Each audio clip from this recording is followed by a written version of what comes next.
March in Florida. Spring training. Baseball's annual rebirth. In West Palm Beach, young Houston Astros fans clamor for their hero's attention. I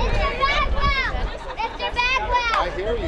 Okay, that's making him upset. The COVID storm was just days away at this point, but there was already a dark cloud over the Houston Astros. Indeed, all of baseball. They had cheated their way to the World Championship in 2017 and had just been caught. Give that World Series back! In a sport with a rich history of cheating, where getting an edge is a badge of honor, what the Astros had done was different. The Houston Astros are world champions! Their success wasn't all the result of hard work and skill. They had cheated.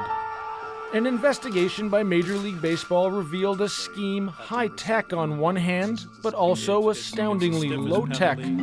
Over the course of hundreds of games, including the playoffs, the team used a camera in center field to decipher what pitch the catcher was signaling. The information was then relayed to the dugout, where a trash can was banged to indicate what type of pitch was coming. You can hear it in this sequence of pitches from a game with the Toronto Blue Jays. I mean, if you knew what pitch was coming, you could take just about any minor league hitter and not only be a major leaguer, major league all-star, if they knew every single pitch that was coming. So that's how big of an advantage it is. Like everyone else in the baseball world, former big league pitcher Michael Schwimmer has followed this story with great interest. When we visited him in Washington months after the story broke, the one-time Blue Jay explained how the Astros had betrayed the game. If you're cheating with technology, there's nothing you can do. You know, if I'm tipping my pitches because of my glove, I can fix it. But the relay from the dugout to the hitter based off of a technology feed that you have no control over, that is what ruins the integrity of the game to me. These are all our different data sources. The scandal was also about money, and that's what really interests Schwimmer. His business now is about providing data to gamblers, who are now openly embraced by professional leagues, including Major League Baseball. Schwimmer says a lot of money likely changed hands improperly. So if you look at all the Astros games that they won, that you think they would have won because of cheating, you look internationally in terms of the market, in terms of how much money is betting on baseball games, you're looking at tens of millions of dollars. But none of the cheaters were punished, all in exchange for telling Major League Baseball what they knew. Instead, the Astros coach and general manager received 1-year suspensions.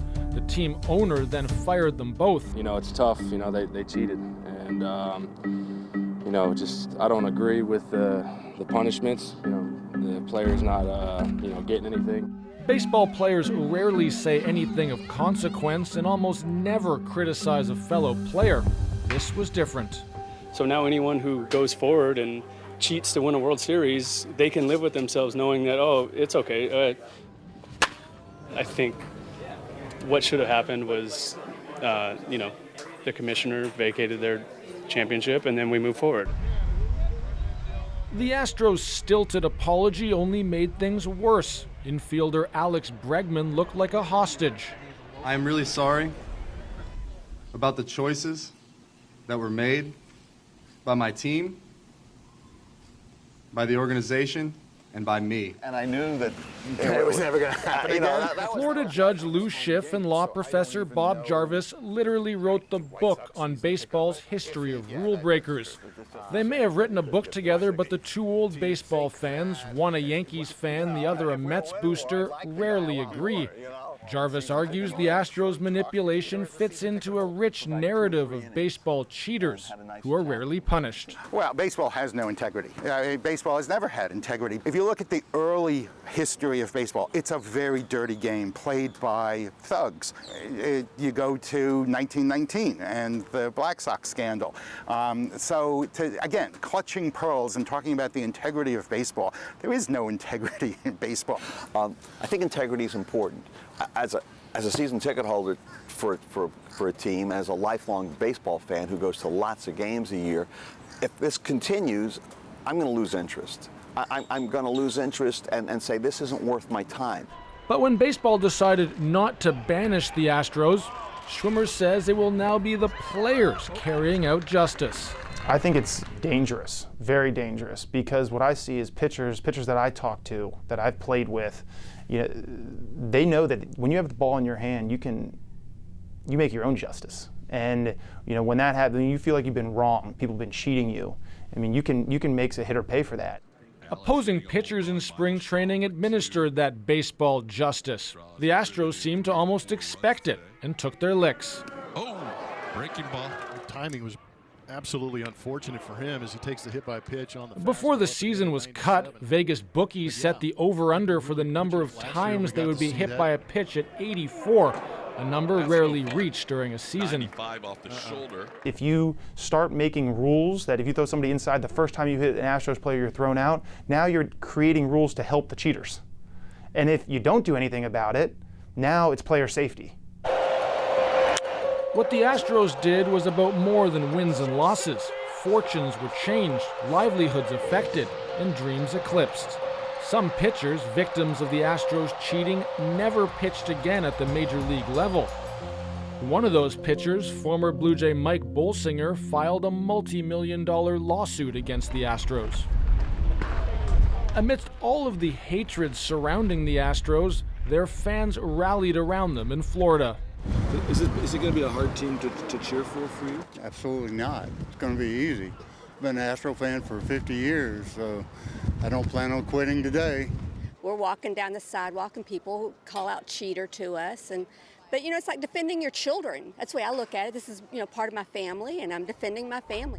For the rest of baseball, seeing the Astros back in action was salt in an open wound. So when you get a group of ball players that are now cheating the system, you react by saying, well, then why should I be a fan of this game?